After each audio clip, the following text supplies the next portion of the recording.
Calling to order the public safety meeting of November 18th, 2024, 5:30 p.m.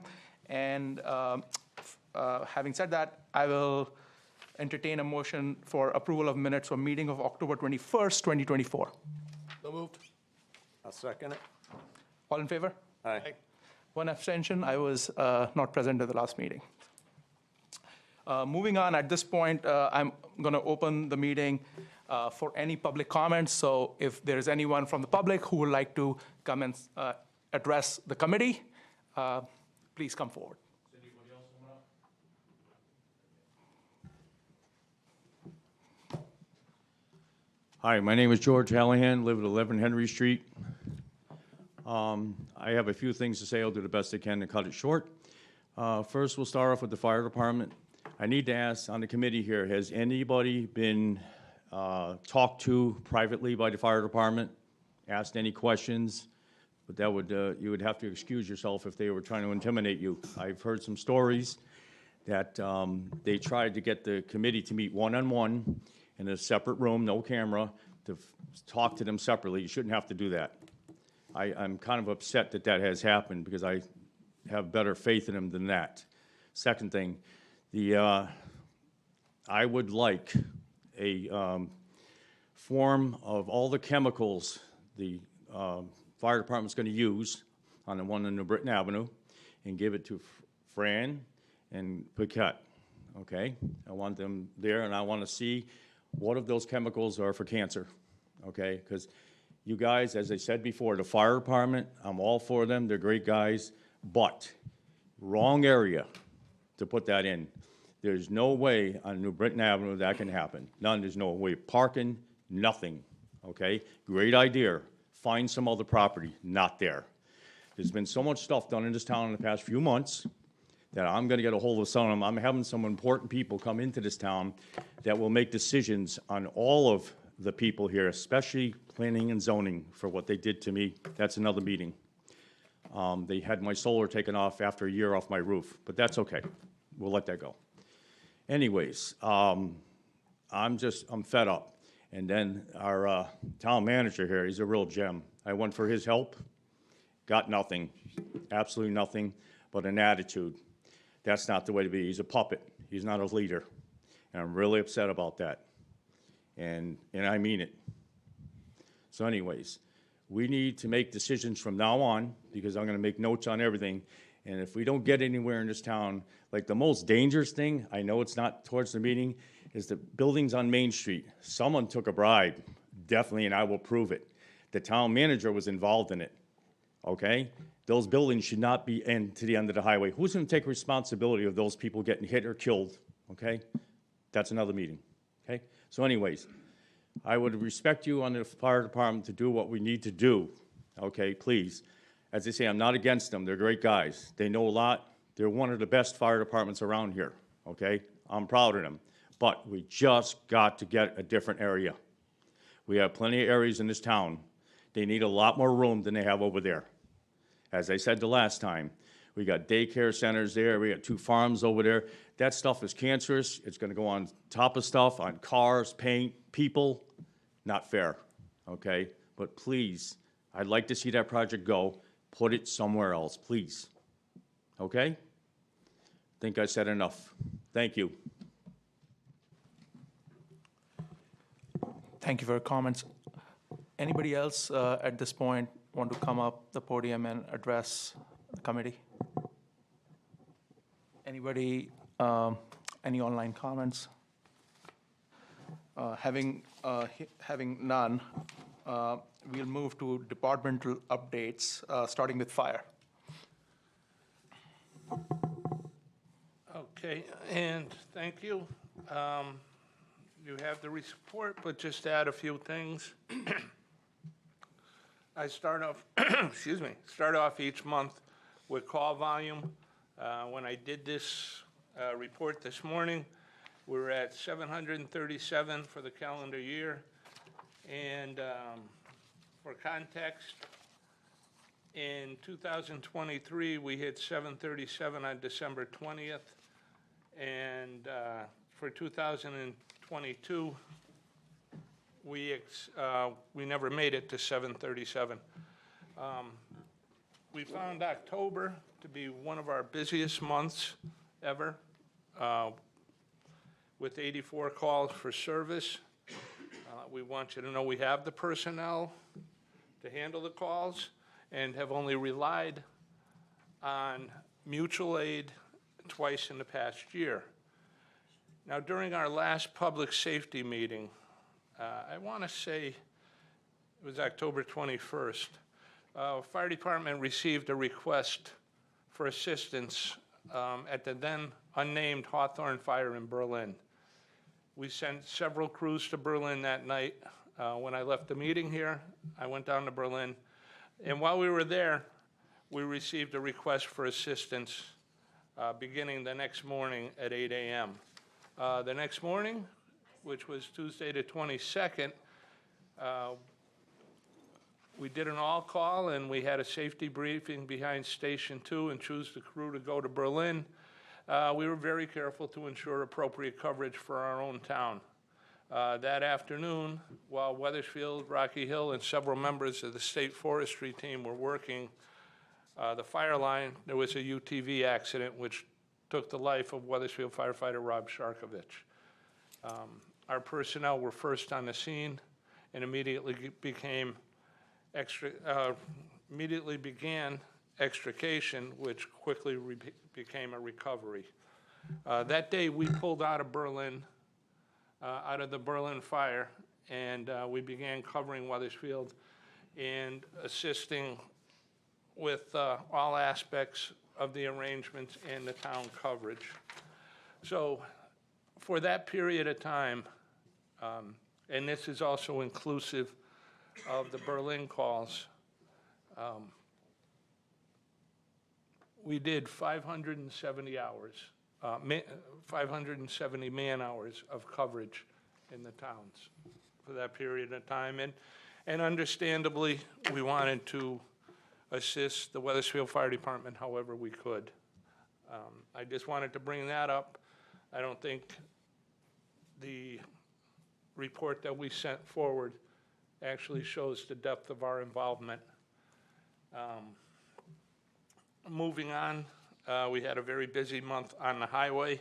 That was one of the things we talked about last in the October meeting, and we billed the state $16,000 for that.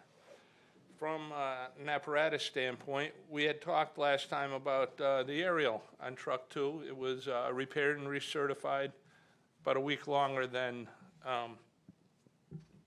what we anticipated.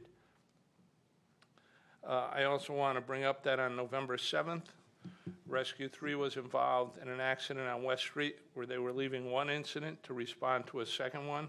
Lights and sirens were activated, and while traffic was pulled over and allowing them to come through, one motorist came through the intersection at West and exit 23, and the vehicles collided.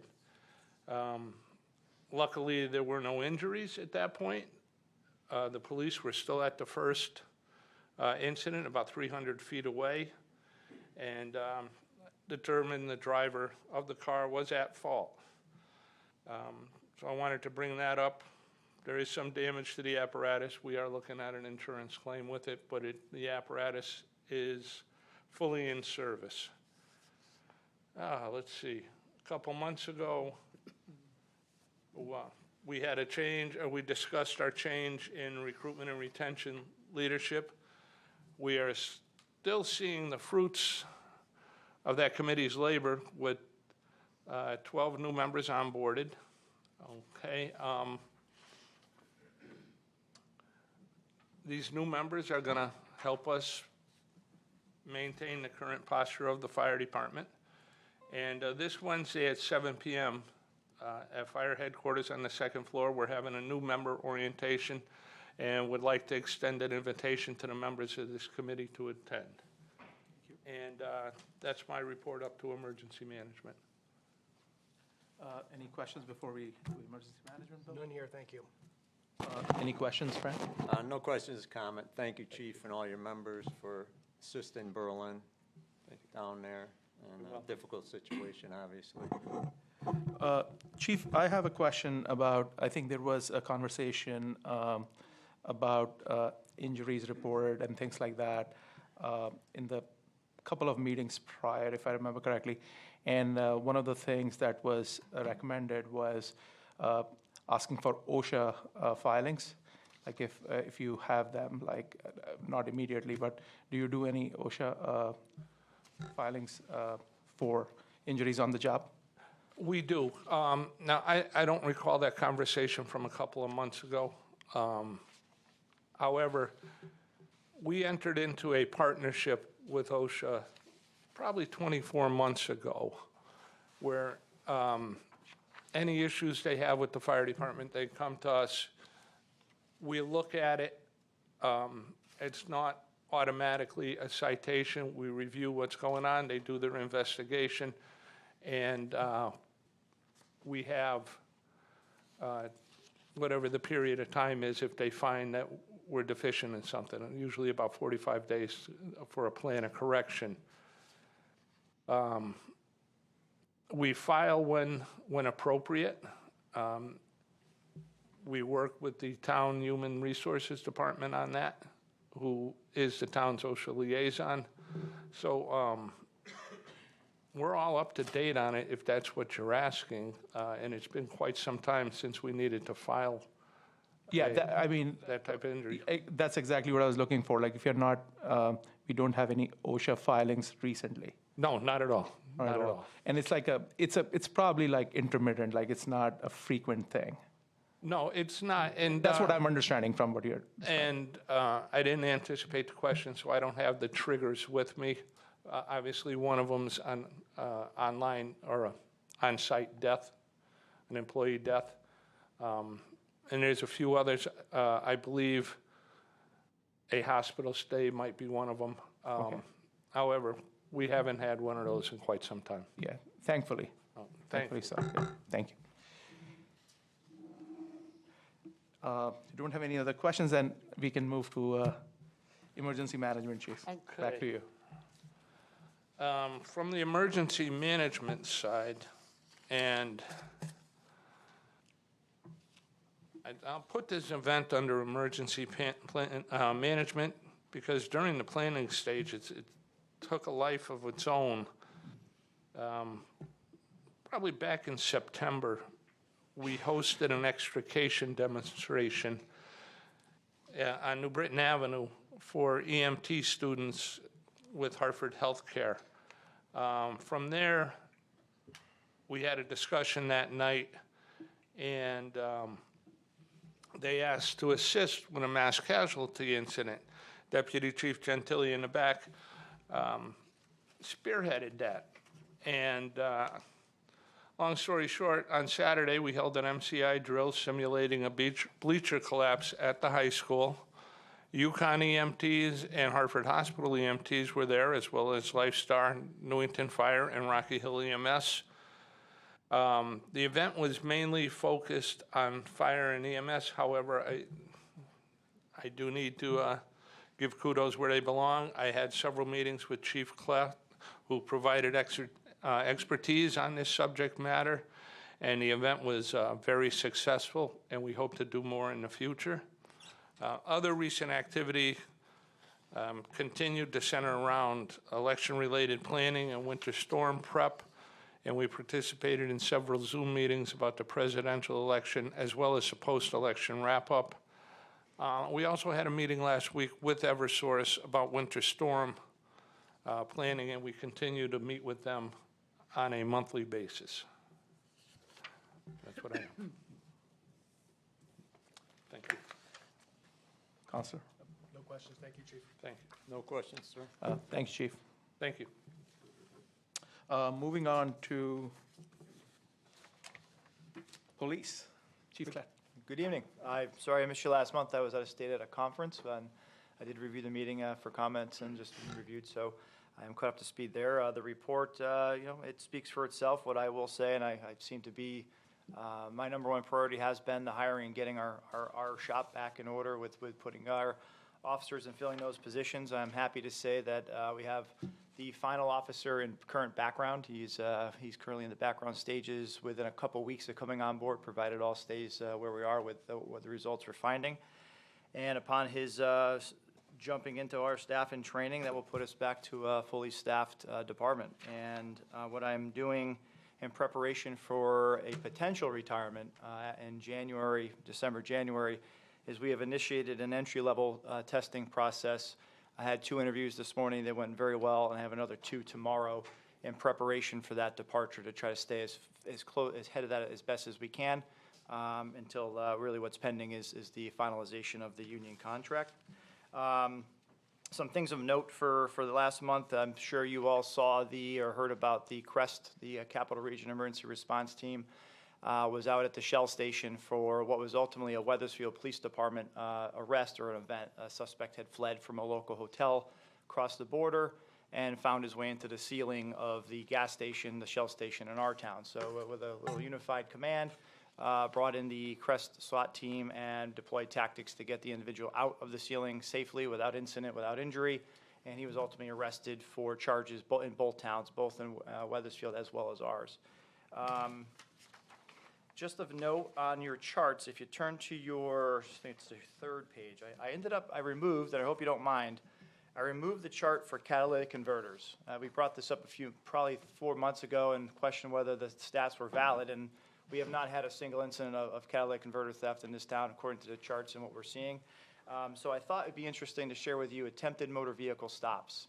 What that means is it's something where if we have a hit on our recourse system on the license plate reader, or if we attempt to stop a motor vehicle and we do not engage or pursue and that vehicle gets away, we are tracking that as an attempted motor vehicle stop. So I think it's an important metric just to see that we're not getting credit for a traffic stop or a ticket or a verbal warning, but these are folks who aren't pulling over for us. And I just thought it would be a good metric to kind of judge and see how many cars and people are taking off on us. In fact, one happened this morning. So it happens frequently. They're not every single day, but they are out there. Just a new metric I added in place of some boring catalytic converter details that probably serve no real good purpose. For the month, the training hours are there. We continue doing that. We have some in-service training scheduled coming up shortly for use of force. And Councilor Wellen, per your request, asking about traffic posts, I'm going to continue putting that on the back page. But you can see we had 61 directed traffic posts. That does not account for 41 discretionary posts that the individual officers chose to go to a location or be visible. But of the 61 directed traffic posts as part of the traffic program, there were 70 motor vehicle stops conducted, which the enforcement's listed out there for you. And some of the locations you had mentioned originally from getting those complaints from our citizens were taken care of this month. The plan being is we'll hit those for about 4 weeks, kind of come off of them, and then return again sporadically. And if that problem kind of continues, we will continue to keep it on our list. But there's a rotating list of locations throughout town that we are focusing on. We're blessed in that accident data doesn't really support a whole lot of accidents in these areas. It's just mostly folks or citizens seeing a car going faster than they think it should. And if we can be there for them to give them some confidence that we're slowing folks down, then that's what we're going to do. So I turn it over to you with any questions. Yeah, I have a question. So, Chief, and this isn't really a municipal policing issue so much, but almost every day we hear about somebody driving 100 miles an hour or more on one of the interstates, which didn't seem to be so in recent years. Well, I think the state police took on a new colonel within the last year, and one of his commitments was to traffic safety. I was actually at one of his engagements in town back last February with the governor, talking about their traffic enforcement efforts on the highway. I think what you're seeing, and without having spoken to the colonel, but I think, and the fire chief can confirm, certainly we've talked about the number of responses we've seen in just our Rocky Hill corridor, and I suspect what you're seeing is a real push from the top there to be out there vigilant, stopping cars for excessive speed. And I think part of that campaign is probably using the media to let folks know that they're out there doing it, and making sure that if someone's out there reading the paper and wants to do 100 miles an hour, ends up getting put in handcuffs in their car towed and has to go through the court system, I think that's probably what's going on. So there's more reporting. It was happening all along, but we just seem to be hearing more about it, you think? I mean, I'll defer to the retired trooper could tell you what his Right? experiences, but, listen. I think it's happening more often. Yeah, it's fair to say. I think we've all talked about, whether privately or at these meetings, about the change after the COVID and during COVID period. There's the enforcement efforts I shouldn't say efforts, but the enforcement numbers really went down because we were basically told, hey, stay away from people, leave them alone. We don't want to infect you. We don't want to infect them. And I think what that did is it kind of opened up that door. I'm happy to say that our numbers internally have stabilized and are increasing on our side. So I'm proud to say that our folks have responded to the calls from this panel, as well as our internal demands to get back out there and make some traffic contacts. But on a statewide and national level, there's studies out there that are just have shown that since that COVID window and that door open to let people drive fast and faster, we're still kind of reacting to that now. And I think that's what you're seeing from the state, is an increased effort to really buckle down on it. Okay, thank you. Before we go to Councilor Whelan, one quick thing, just a note, right? In general, I see some hands go up in the public for comments. Procedurally, we can't go back to public comment at this point because we are further down the agenda. Only the councilors can ask the question or respond. But the process as it is, like you can always like send an email to our addresses or, come back to the committee next time. And if there are any points you want to make regarding the conversation here, you're happy to get that input from the public. But at this point, we can't go back to the agenda. Just wanted to point that out because not everybody is well versed with how the committee proceedings are take place. So I just wanted to say that. Having said that, Councilor Whelan. That person did make a comment on Britton Avenue. Thank you for the visibility and the traffic post out there. You're welcome. That I sent to you. So that was positive. Thank you. I did talk to your lieutenant last month. Thank you for your automated phone system as well. You moved that prompt up to talk to dispatcher. Yeah, we So did a lot little, quicker. after our discussion, we did some of our own research and called several police departments around. Okay. Many, and some were 46 seconds, 20, to get to the dispatch prompt. And listening to your feedback, I mean, if you felt and if that speeding it up is helpful to our public, we took it from 26 seconds to about 9.5 to 10 seconds to get to that number 3 option, to get straight to dispatch, remove some unnecessary jargon and language that just was filling it up. So I like the way it sounds now. It's a lot quicker, and I hope that if you get any feedback, let me know. But I think we've hit the point that you're trying to make and speeding it up for our folks when they're calling in, for our citizens. I called you last month on my way to the public safety and saw it was taken care of, and it was a lot quicker. Yeah, So, I thank thank the you. IT department for helping us out there. Thank you. That was good. Couple other questions. I noticed criminal arrests have gone up quite a bit. What type of arrest are you guys making? Well, I can tell you over the last few months, in the last report I had given you, the detective division is starting really to get the results on some of their case closures. Typically the arrests that we have, limited to a few domestic violence events throughout the course of a month, but the larcenies are popping up. It's holiday time and folks are looking to, fill their pockets, unfortunately.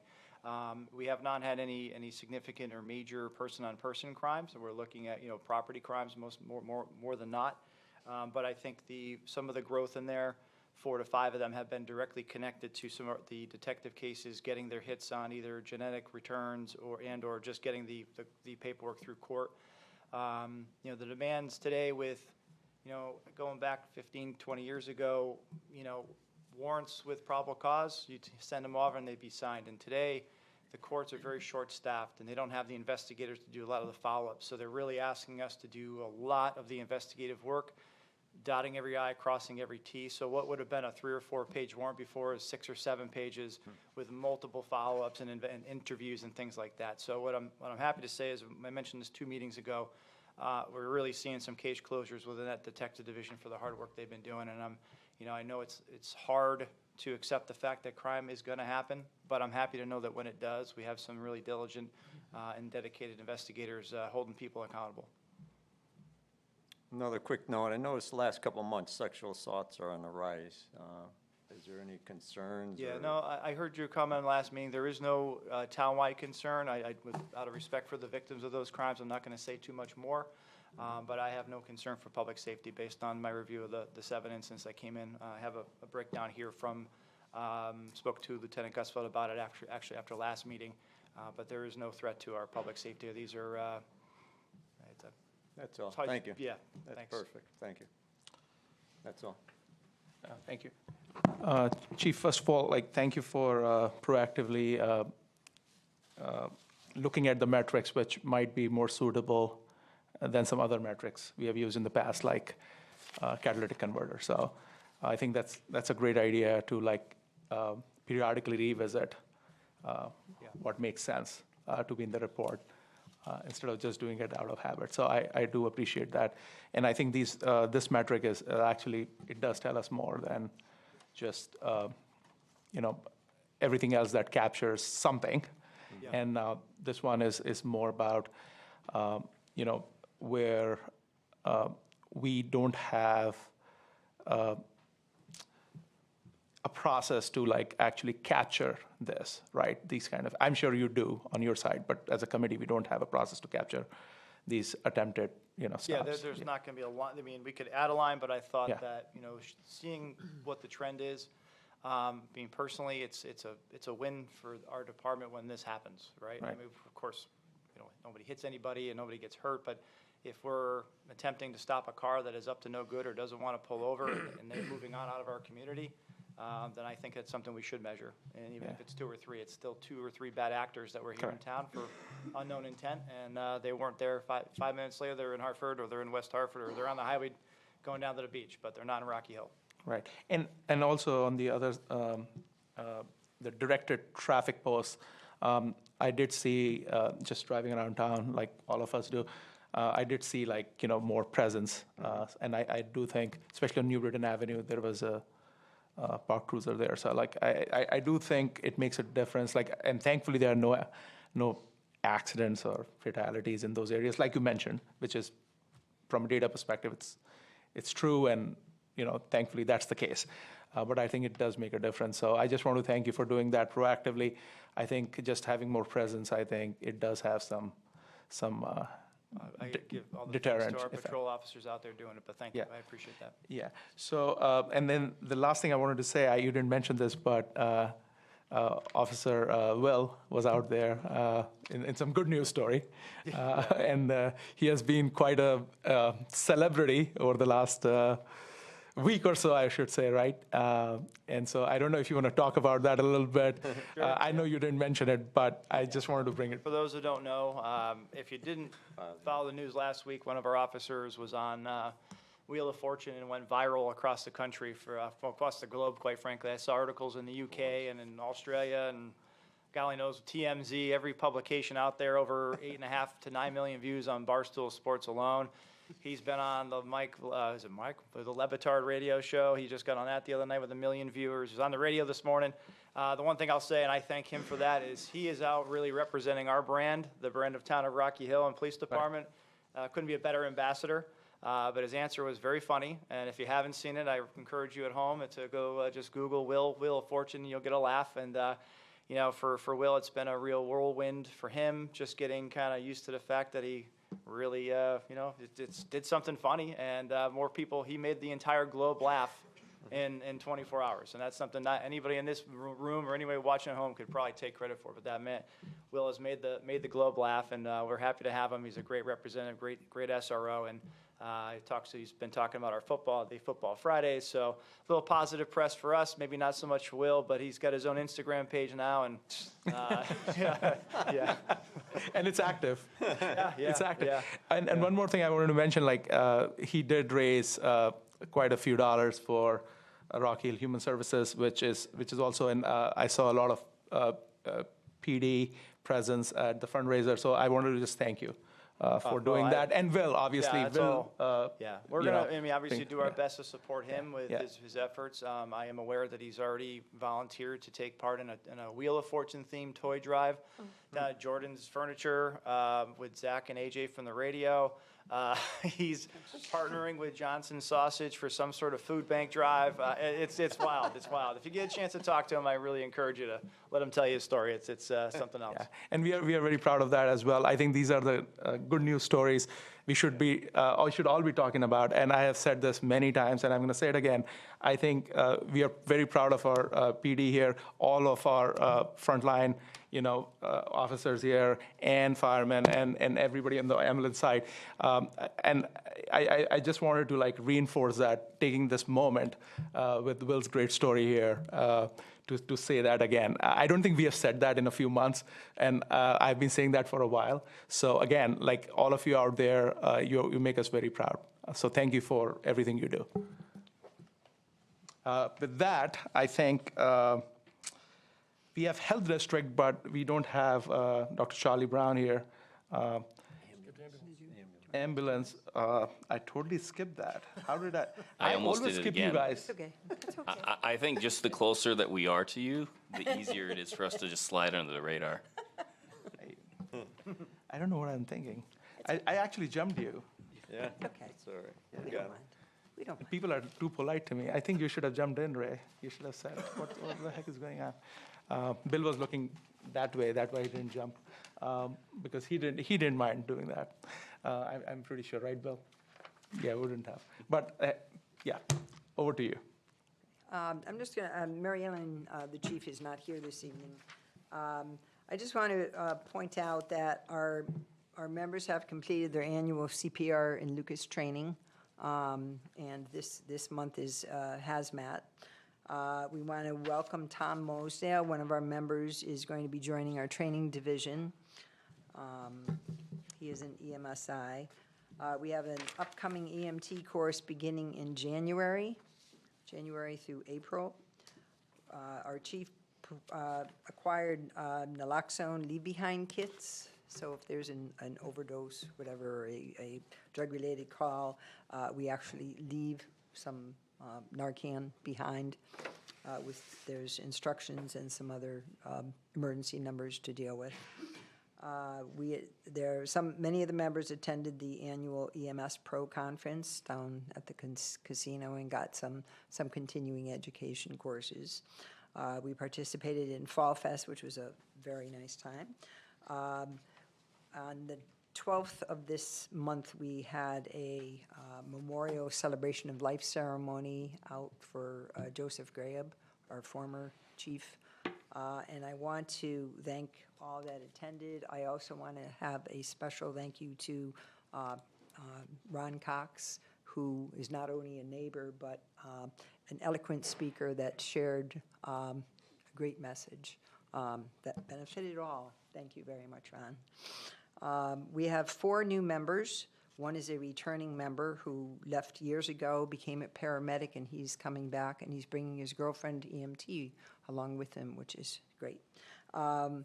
We also have one of our members of our training team has been assigned to do recruitment, because we're seeing, dribs and drabs, we're seeing, maybe 2 or 3 new members coming back, either coming back or brand new EMTs starting with us, many of which are in college studying to be either PAs or nurses, what have you. So we've assigned someone from our training division to deal with recruitment. Excellent. Okay. Thank you, Kim. Go to Dave first, and then we'll take the questions. Sure.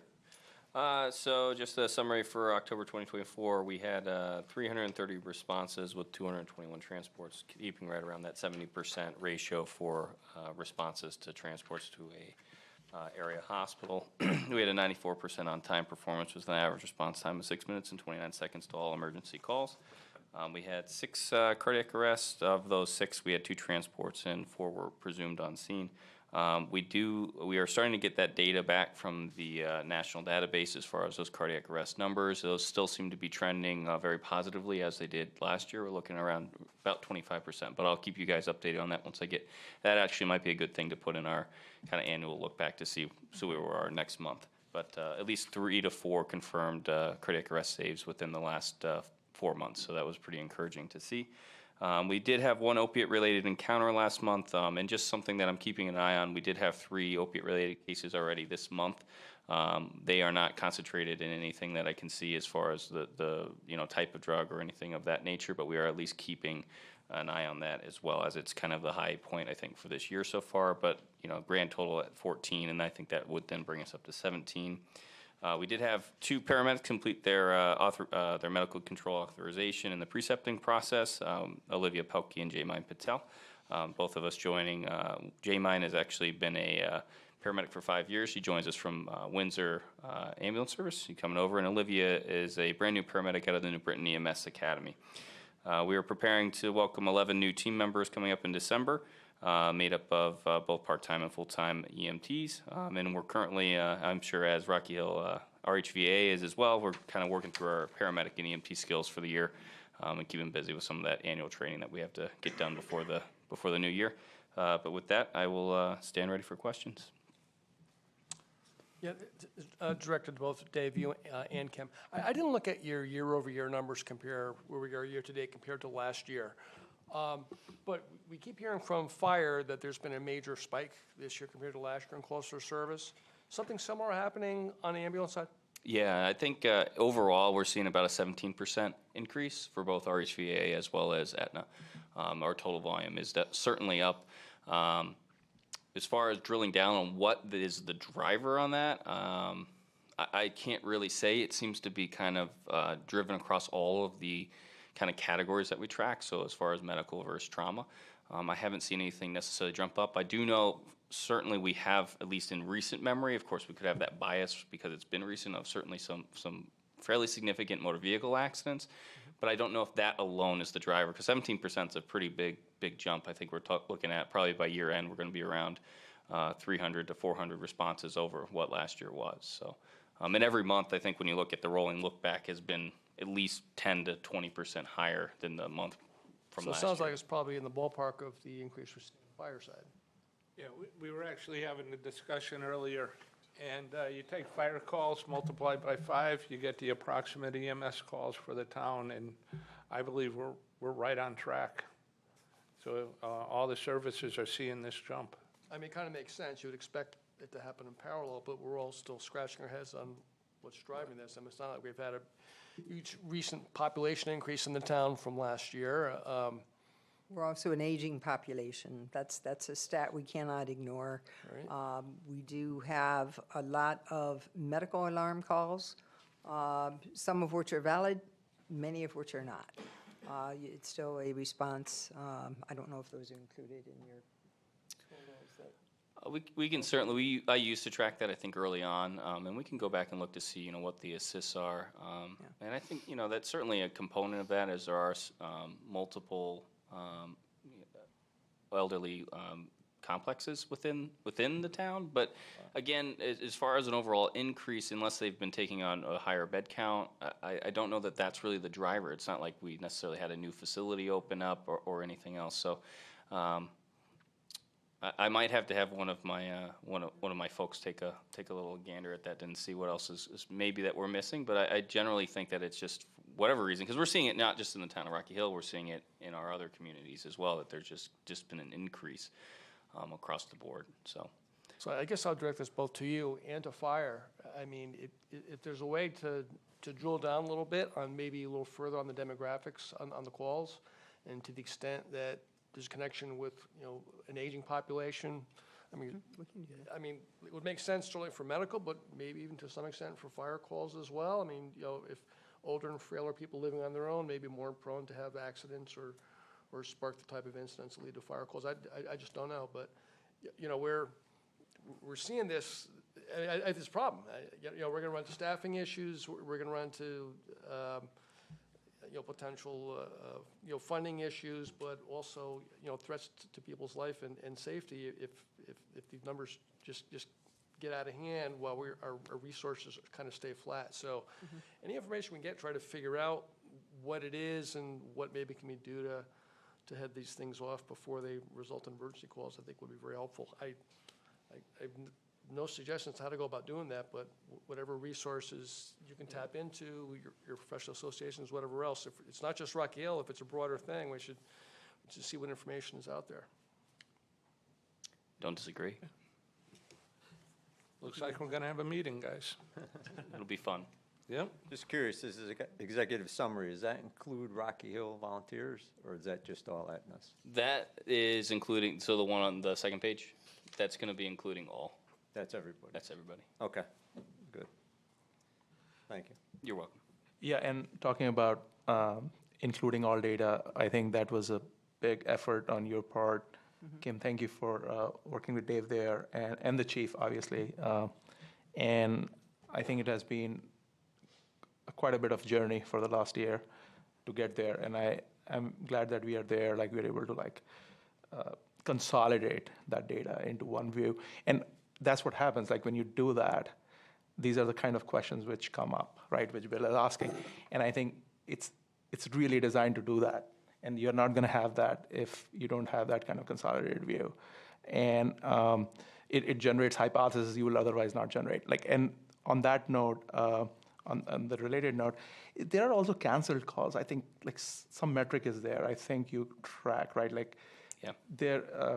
There's a pie chart, if I remember correctly, right? I think because it hasn't changed, it's literally, I could tell you every month it's about 70% transport to 30% cancellation. That is Right. one of the most staple metrics we have. It just doesn't change. So I took it off to give you guys some different charts to look at, things that, again, kind of similar to what you Yeah, because I was did. going there, is the cancel, so the answer is no, right? Yeah. That number hasn't increased, because I was going there, I was like, is this just cancellations going up in some way? And you respond, and then they add to the call volume. I don't know, that's not the case I wish here. it was, because that would have been a lot quicker meeting for Right, at least for my I part. was just throwing ideas out there. You're on top of it, so clearly, you know what I'm talking about. So that's not the hypothesis then. The hypothesis, actually, the aging hypothesis is a pretty good one, but I don't know if the mix has changed that much in the last year or so. That would be I know I'm going to get eyes from the manager incredibly, for commenting, but for those of us who we all live in town, just think about you're driving through town at 1:30 in the afternoon. It is not the same town as it was 4 years ago. There are more people working from home. There are more people in their homes. And just the mere volume of traffic on the roads at a lunch break, a lunch hour, is your community all here within it. And so they're going to create more calls by calling us because they're seeing things, causing more accidents, having more medical calls. So it's something maybe we can't really quantify, but it's something just from visual observation. This is not the same Route 3 corridor than it was 4 years ago. And next time you're driving, I'll challenge every one of you, without speeding, try to get from Cromwell to the Route 3 and Elm corridor without stopping for 3 red lights. You can't do it. And it's just, that's because the volume of people on the road and those camera systems stopping and really regulating traffic, it's a growing town. you were going to say something?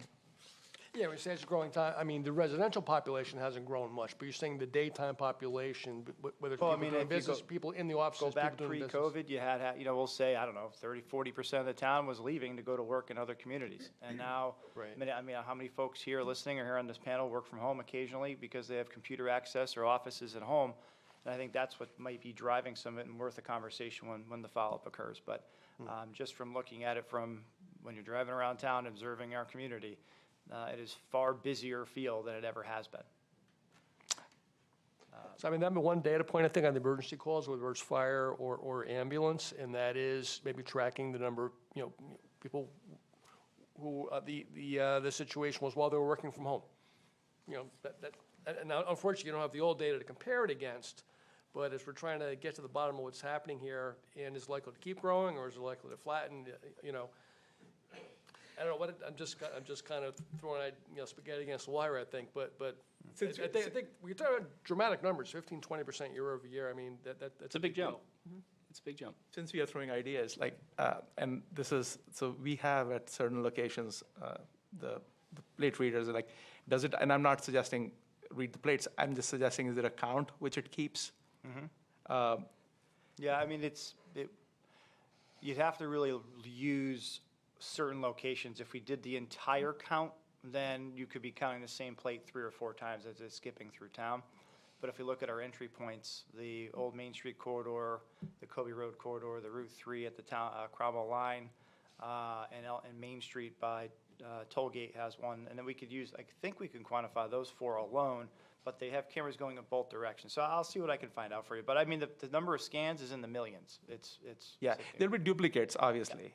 There's definitely duplicates in there, and we can kind of control for that. If we got creative, we can use I that think our first somewhat. week we had 300,000 views, Yeah. scans. So it's significant. But I'll see if I can mess Yeah, around. that with it might and be the digital way of counting some approximate numbers, McKinsey style. Yeah, but anyways, great discussion. This was fun. Any other questions, any thoughts? Okay, before we move on, finally, now we are gonna move on to new business. And thank you guys for being patient with me. Ambulance, I did this second time, by the way. I remember this now. I did it like 4 months ago too, or whatever it was. So moving on to new business, discussion, possible action, Mission CIT contract, fire department training grounds. And I believe we have a presentation from Mission CIT. Please.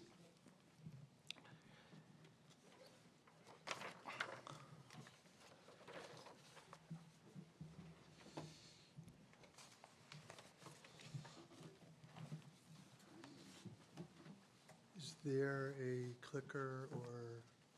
On the chair.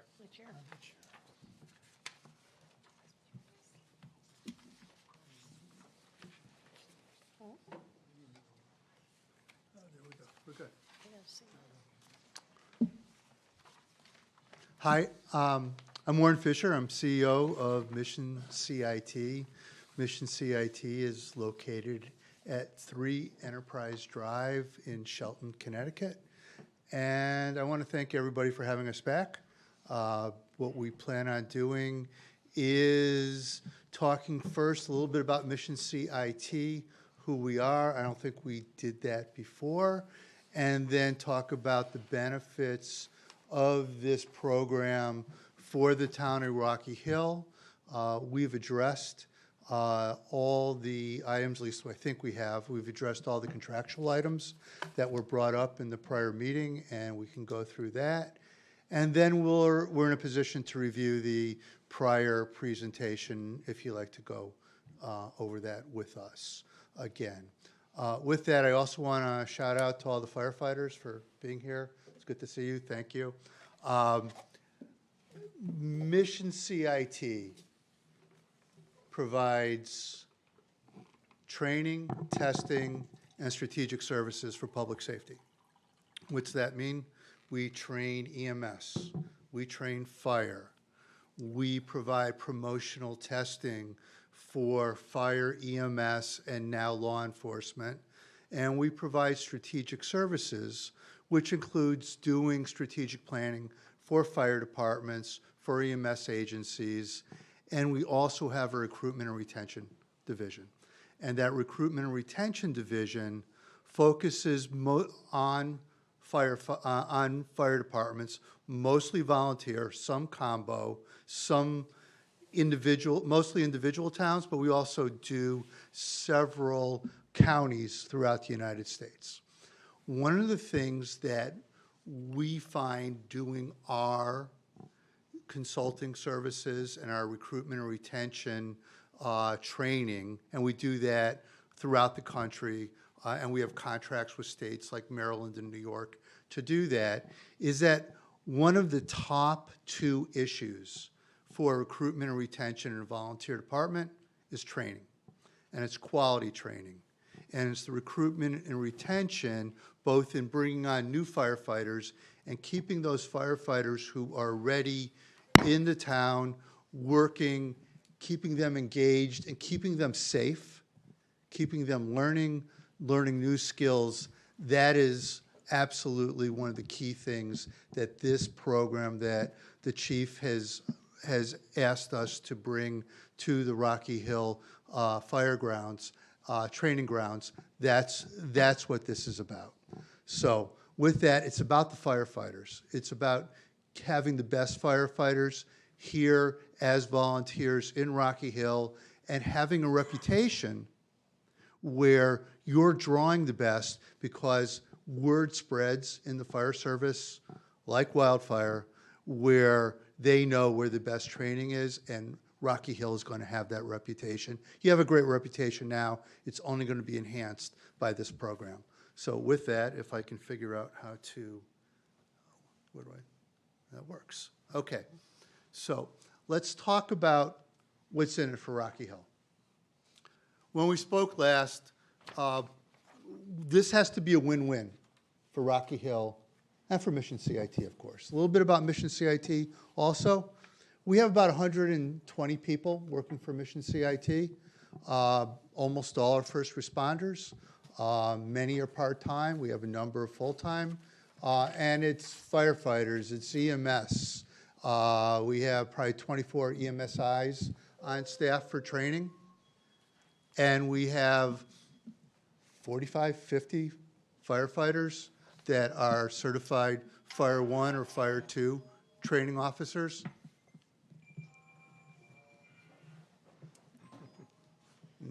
They're getting toned. Okay.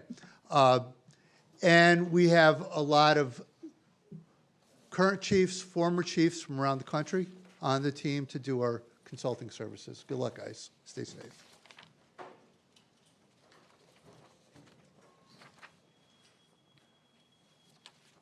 With that, as part of this program, we're a for-profit company, and we will be charging for the services we provide here at Rocky Hill. In return for that, there's a number of things. We were asked to provide a discount for services that we provide now for Rocky Hill. We're going to do that. We said we provide a 20% discount. But there's a number of other things that you're going to get as a result of this. First of all, we're going to be bringing to the fire training ground here, a number of additional training props. We're going to be paying for it. We're going to have them built. They're going to meet whatever specifications that are agreed to. We're going to work with the town on that to make sure that everything meets the codes that we need to. And then we're going to maintain them. Rocky Hill's going to be able to use them. It's going to enhance your training. With that, as a regional training center, we do grant writing too as part of our strategic services.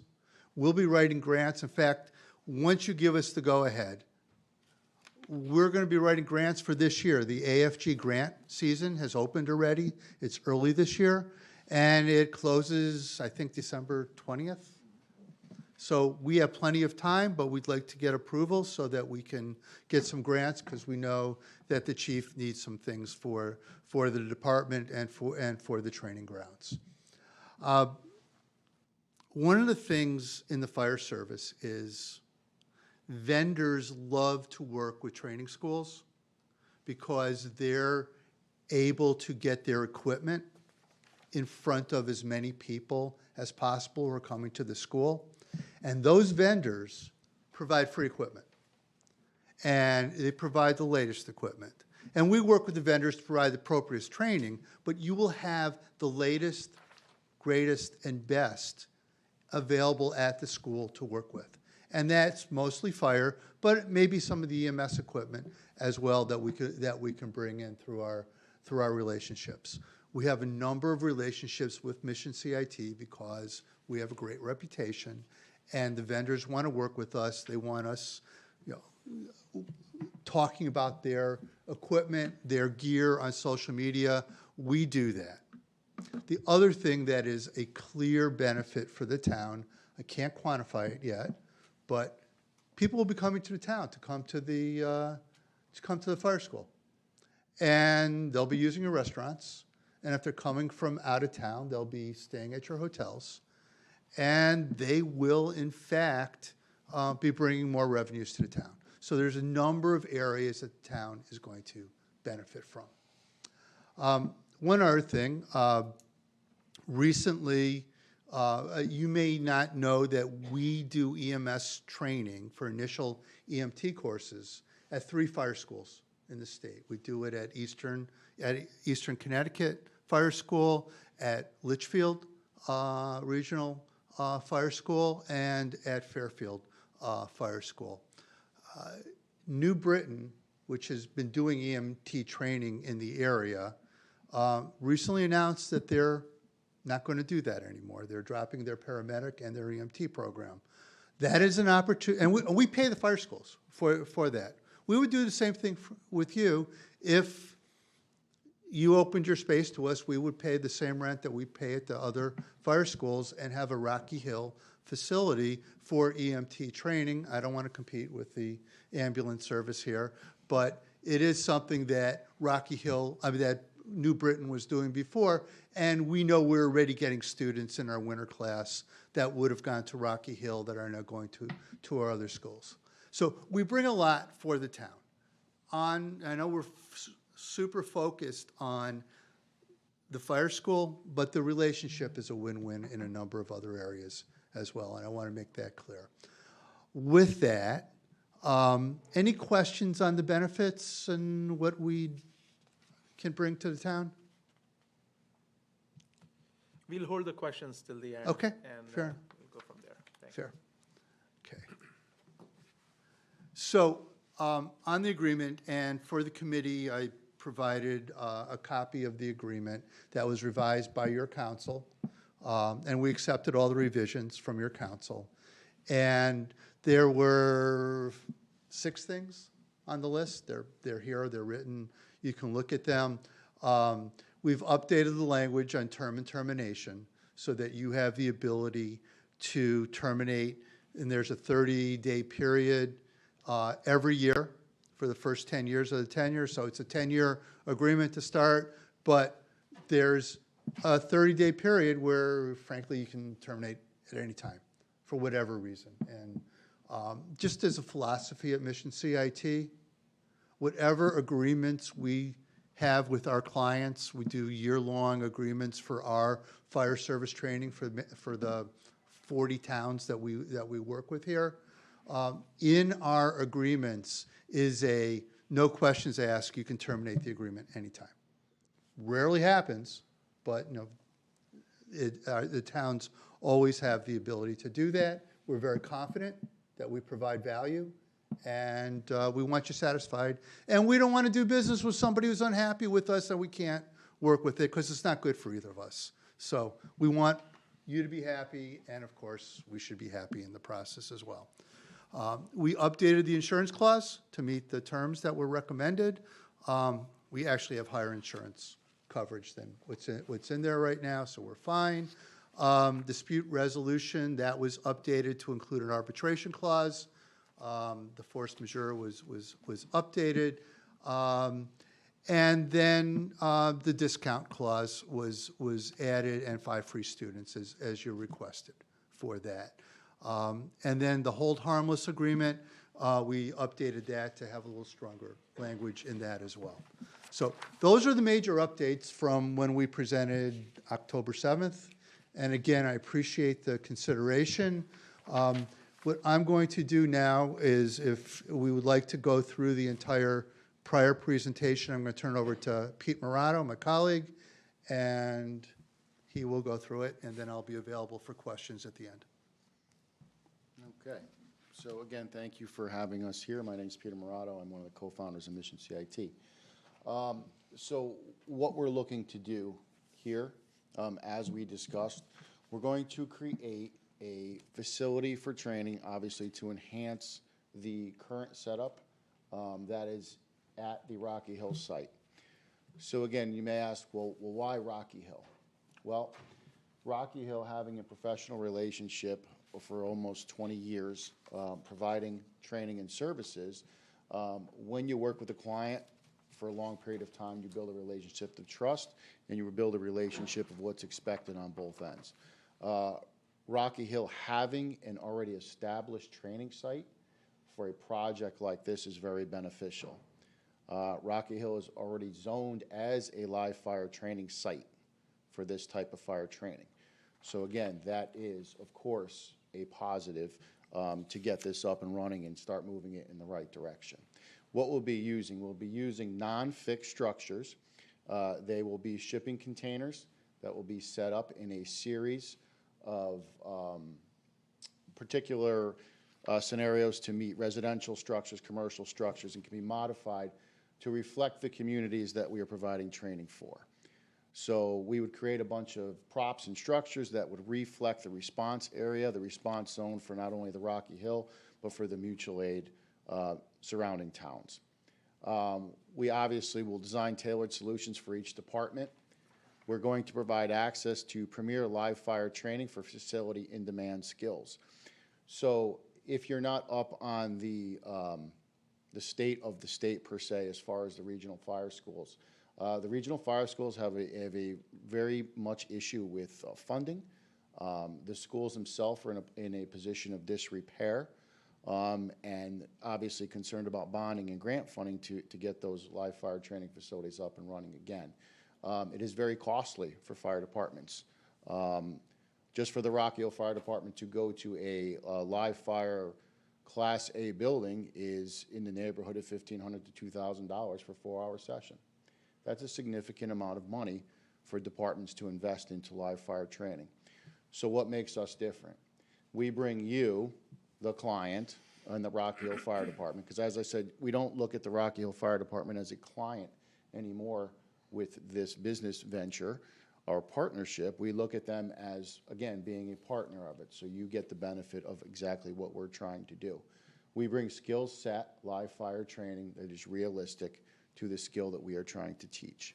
It is not a burn building. It is not a live fire free-for-all and do whatever you want. We are strictly following 1403 live fire compliance. Not only are we certified under 1403, which our instructors, including myself, certified to the level of fire instructor 2R, we are under strict guidelines from our insurance agents and carriers also to follow strict policies. So I want to assure everybody and give you the peace of mind that if we do operate under this partnership, that again, that is utmost of priority to us.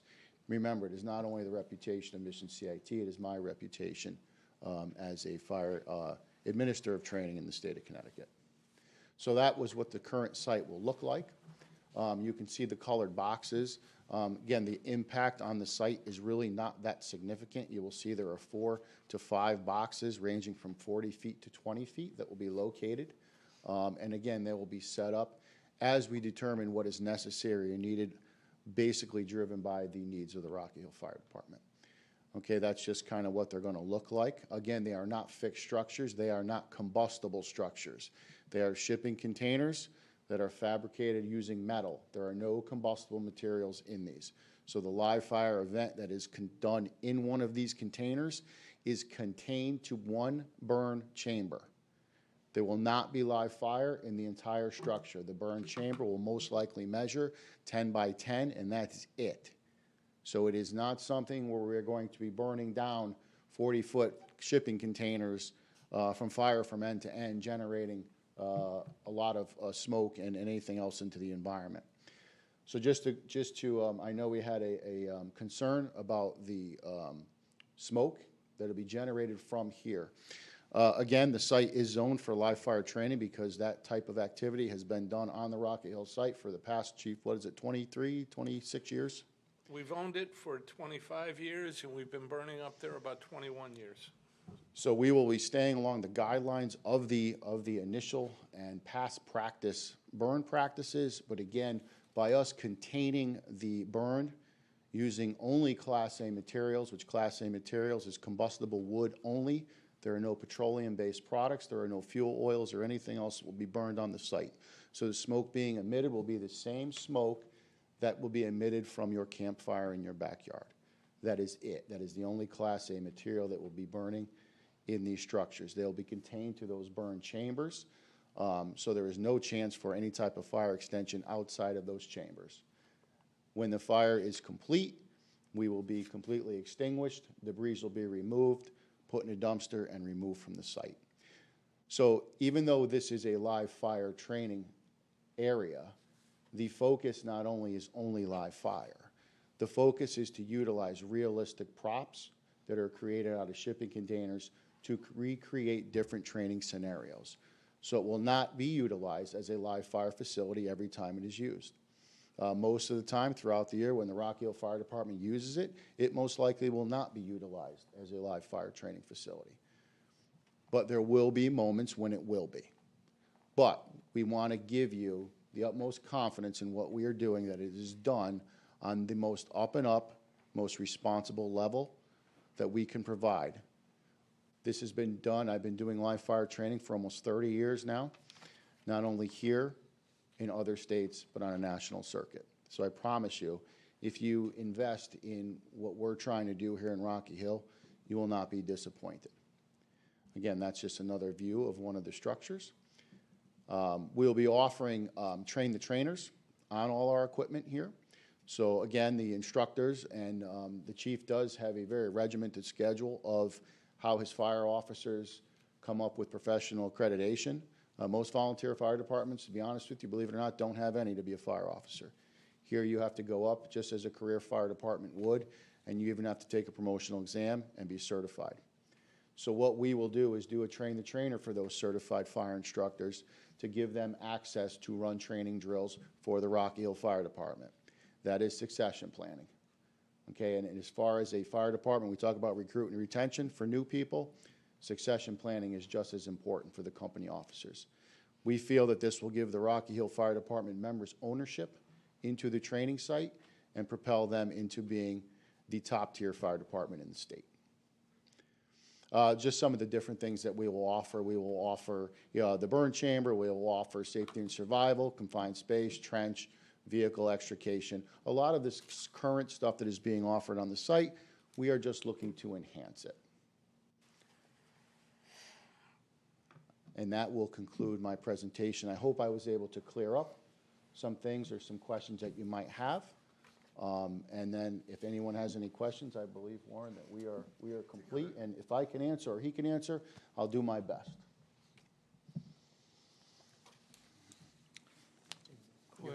Yes. Please. I don't know the proper time to do this, but I've got a couple things I'd like to bring out. Is it before the questions? Sure. Of course, please break it up. Thank you, thank you. I appreciate that, Mr. Chairman. First and foremost, I wanted to thank the firefighters who are here tonight for taking time out of their busy schedules. As you can see, we had a call during this. We were over at a car accident right now, but I believe that this shows how much that this training ground expansion means to them. And I think with 15 out of the 18 leaving for that call shows you the level of dedication that these volunteers offer to this town. Just a couple of points of clarification since our last meeting. The town purchased the land behind Station 2 in 1999 with the intent of creating a fire training center. We're not creating a new center. We're looking to add additional props onto the site without adding land. When we did pick up that land in 1999, I'm sorry, thank you, Chief, we followed all applicable town ordinance, obtained the necessary and required permits, and currently we follow all code standards and best practices. As Peter said, the instructors for this level of training have to be fire service instructor level 2R. We have no chemical fires, nor use PFAS or any other forever chemical. Additionally, we've been holding all aspects of live fire training there for the last 20 years with 0 complaints from the neighbors. As for spreading carcinogens, we are acutely aware of carcinogen exposure. 2.5 years ago, we lost a member of our department and a very close friend of mine to occupational cancer. Jim's passing continues to be difficult for the department, and any suggestion that we don't take that subject seriously or would put anybody at risk is 100% wrong.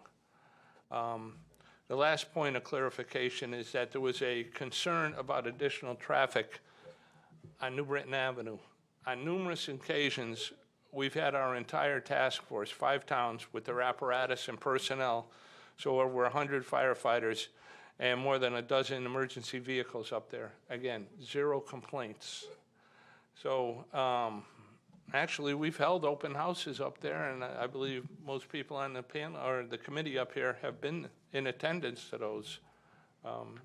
Again, 0 complaints. So I just wanted to bring that up, and I wish I got the gratitude out to the troops before they had to leave, but I know that incident is well handled right now. So thank you for the time. Thank you, Chief. Counsel. Yes, thanks. Yeah, a couple of questions. So thank you for addressing, some health and safety concerns that have been raised by the public. And thank you for raising an important issue, which is the nature of what is being burned. You've explained it's clean wood. It's like what you put in your fireplace or your backyard campfire. It's helpful to know that. But can you tell us what controls there are as to the volume of smoke that is being created? You've addressed the quality of it, but how about the quantity? Yes, so when we burn, the reason for burning in a chamber like that is to generate the appearance or the actual look or the skill set that we're trying to recreate. So we're not looking to generate 5, 6, 7, 8, 9 pallets worth of heat and smoke, because the heat is not what we're looking for. We're looking to show that snippet in time of what it would be to reality for a firefighter to crawl down a hallway of a fire. So by doing that in a controlled chamber, we're using very, very little amount of fuel pack. So we're using 2 pallets and some straw. And what we're doing is we're able to time that event because it's not a wide open building. So we can recreate that event over and over and over again in that hallway, in that space, to give the firefighters a chance to do that skill set over and over. So no, it's not about burning volume. It is about snippets in time, utilizing that time to recreate a skill set. Okay. And for what's being used for suppression, is it just water or is foam or No and other foam, types no. of? So foam in the industry right now, even though there is what's called green foam, water works, and especially for what we're doing. We're not, again, using any type of fuel oils, chemicals, anything that needs to have vapor suppression, all of that stuff on the site. That's not something that we're utilizing at all. We're just using regular water from the fire hoses. Okay. And then another public concern was the traffic. And Chief Gary, said that he pointed out that we've had regional training exercises in the past that didn't create any problems. But can you give us a little more detail Yes. on what type of volume or what type of traffic patterns we're talking about? What times of day, what days of the week? So, what you project for the spikes and that sort of thing? Absolutely. So if we would look at like the Rocky Hill model, the Rocky Hill schedule, they train on Tuesday nights. So we'll provide training here on Tuesday nights for members of the department that could number 20 to 30 at a time. If we were doing a specialty class that would be going on at night or on a Saturday morning, the hours would probably be from the hours of 9 a.m. till noon. And we try to limit, believe it or not, we don't want a full house, because a full house creates a lot of students, and that's a lot of time on task. So most of our classes are limited to only 20 students. So if there were 20 students here from a neighboring department or another department in the state, or what we like to call an open enrollment job, we would have about 20 students as our cap. So maybe vehicles, I guess if everyone took their own vehicle, we'd put 20 vehicles in the parking lot. But most of the departments that come, they bring one apparatus and they carpool within a utility vehicle. So as far as loading it with personnel, we are in no way going to have 200-300 people on site here doing a class, because we as a company don't feel that that's beneficial to the training and then the message we're trying to get across. Very good. Thank you. Couple questions for, start out with the chief. Chief, how often is our fire burn structure used yearly? We try to get, the structure itself is used 2 sessions yearly, 4 times a session, or 4 different dates. Each one of those dates could have 5 to 6 burns during that period. So what is that again? Is it 2 sessions 2 sessions yearly, yearly? okay? We run each company through on a night, and we could burn 4 to 5 times that night. 4 to but it's 5 evolutions per night. I hope I'm not confusing it with this. No, but per year, we burn twice a year. That's it. At least. Well, that's just the structure, but we also have outside live burn props up there. Gas grill, propane tanks. We have a car fire prop, gas meter prop. So there's quite a bit of work, or quite a bit of live burns that go on up there. But it's going to increase multiple folds, having another company come in and do this. We do Right. two burns a year, more or less, with our live burn building. Well, 2 live gonna- burns a year, and I don't feel I'm answering the question properly, because we're also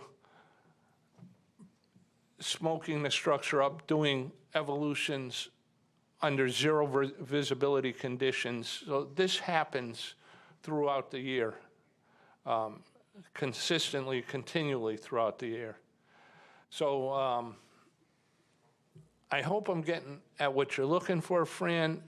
To But- some degree, but they're gonna be multiple times, probably, I don't know, a dozen times a year. We're gonna increase our volume of fires up there with this training.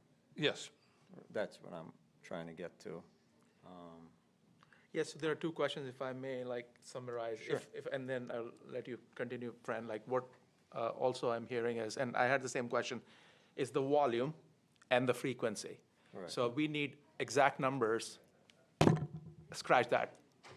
Not exact numbers, but estimations of what that frequency and volume looks like. Well, so I guess honestly, it would be how popular the site would become and what the Rocky Hill Fire Department or what the town would, agree on to say, we're gonna use the site for this or that. Projection numbers, no, I would like to initially start by running it once a month, for sure, to see how it goes. But once a month can turn into more frequently. It can turn into usage that doesn't require live fire. So just because there'll be people or things going on there, it doesn't mean that the volume of smoke generation would be the same every time, because it depends on what prop we were using. Again, by having it contained to those burn chambers, we truly can control the amount of smoke that is moving. The smoke will move and it will dissipate rather quick, and the smoke makeup of it, again, being very clean, will dissipate just as a campfire would. So again, we're not burning petroleum-based products where you're going to have the settling of carcinogen or you're going to have the settling of soot onto vehicles or onto anything surrounding, because it doesn't have the chemical makeup in the fire gases.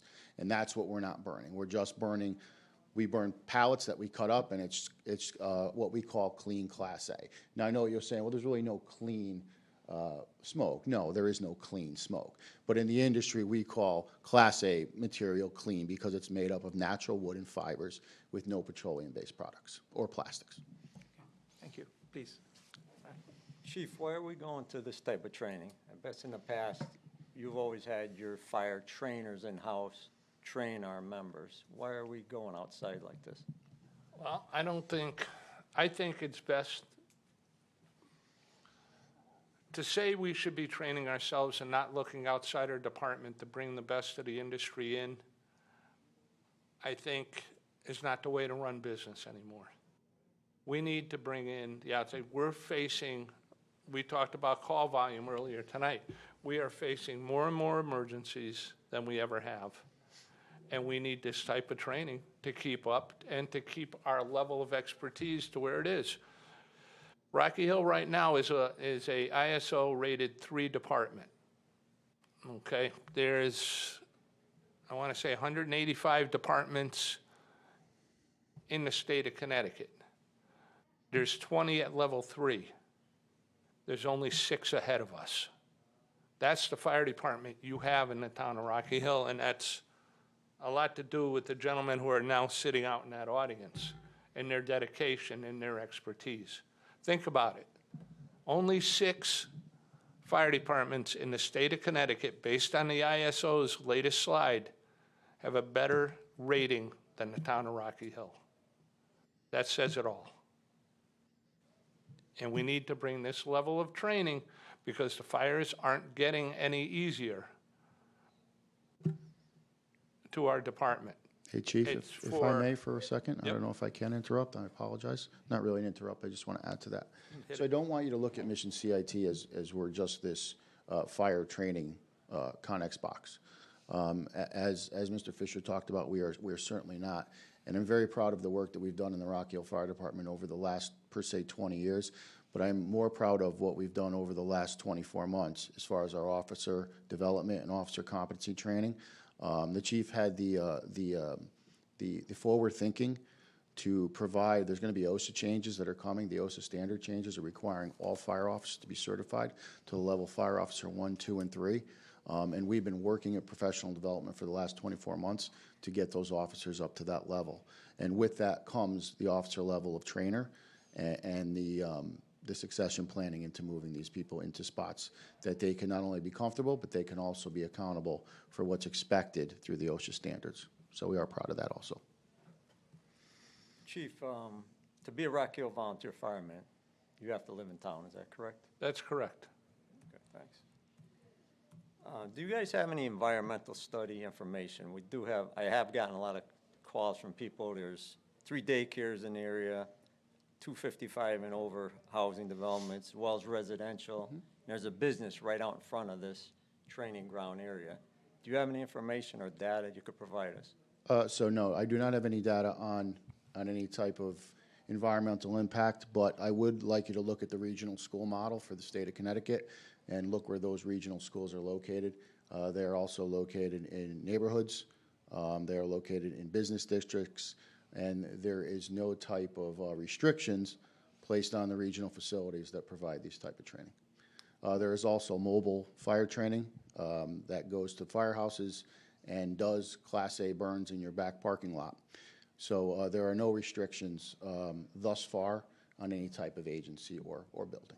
Not, I'm just concerned about hazards, any type of hazards. I agree. that And let's be honest, Come out. and I'd like to speak on that myself, we're also concerned about hazards. Okay, I've been in this industry for almost 30 years. So when we do provide training, part of our push is preventive cancer measures. You know, far too many people have been taken from us. So as part of our training and our push to provide the best fire training that we can, as Warren talked about before, we do work with a lot of companies and vendors, and we do push the preventive cancer measures. So when we are doing any type of live fire event, I promise you, we're at the forefront of gross decon, washing our PPE, making sure it's done properly, and making sure everything that we've used or touched that day is deconned. We are very much on the forefront of carcinogen blocking material in our turnout gear and our hoods. And again, we would leverage the different vendors to provide that, obviously, that service to any candidates or students working at the site. Just piggybacking on that before Fran continues, can you bring us the data for the locations you were mentioning before? That's the state of Connecticut. That data should be available to you. I would not know where to get that, but those are state of Connecticut approved sites, and I'm sure you'd be able to get that a lot easier than I can. Why is that so?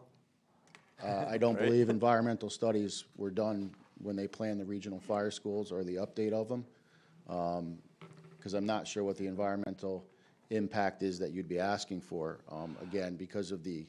So, let me be I clear. don't, I'm I not should looking say, for, I'm not looking I don't for- know where I can get that answer. Are you to looking be for the honest with you. location of the schools? Yes. Oh, the locations. Yeah, Oh, I can give you the location. location. I'm not looking I for- thought you were looking for the study. I No, apologize. I'm not looking for the study yet. Yes, so but- the Fairfield Regional Fire School, which is right on the beach in Fairfield, overlooking $1 million homes in the backyard of the fire school. Litchfield County Regional Fire School is in Torrington. The Wolcott Regional Fire School is in a residential neighborhood in the town of Wolcott, and the Eastern Connecticut Fire School is strategically placed on the eastern side of the state.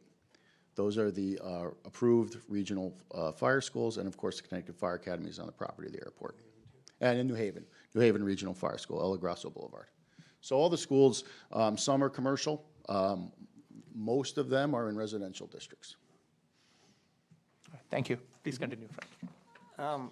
I'm going to ask the chair, I want to go through your agreement that you provided the town, and I have quite a few questions that aren't going to be got to in 5 minutes. Yeah, so If we could continue this if, another time. if both councilors agree, we can continue this conversation in the next meeting. The next meeting of this Yeah. committee. Yes, Correct. if that is okay with, That's fine. Yeah. Thank you. Just, You're talking to this one. the agreement that was provided has come from your council. I'm a member of the council, and I have more And questions. we've done no modifications to the agreement as was presented to us. I think what, I'd like what to we- go through it. We're at public safety. Oh, take your and- time, of course, but I just want you, you characterize as from us, and I just wanted you to know that it's from your council. But this has is been who dropped provided back to us. to public safety for review. Whatever we determine, we forward it to the council. So we can improve or enhance this to a degree. Then it goes to the council for a vote. So it's at this committee level right now for working out. Council meaning legal, your legal team, as opposed to the Yeah, you can. I know Yeah. the difference you're Yeah. trying to establish here, I which see what is. you're saying. Yeah. I think, if I may, just kind of summarize what you're saying is, the agreement was put together, the draft agreement was put together in consultation with the legal team of the town, right? That's all. And I think the way we are thinking about this is being able to like get into the agreement as it stands today, and ask questions which might be pertinent to that agreement, and continue that conversation in the next meeting, if that's okay. Absolutely, no, you need to be satisfied with that. But with that, what was posed at the last meeting was incorporated. Thank per you. your- Yeah, per no, your I request, And I wanted understand. to make that clear. If you have additional changes, that's certainly your prerogative, and you should go through it and determine what you'd like. Yeah, and just one quick thing I would say, like, for the next meeting, I think we can go through the questions, and we can also kind of focus on a few things which have been already raised here, right? So like, even like the location question I was asking you, or the frequency and the volume question. I do understand like the volume part, like you described it very well in terms of like how you can control the dissipation of the smoke, and like, because you're using these structures. So I do understand you talked about them, pretty elaborately already.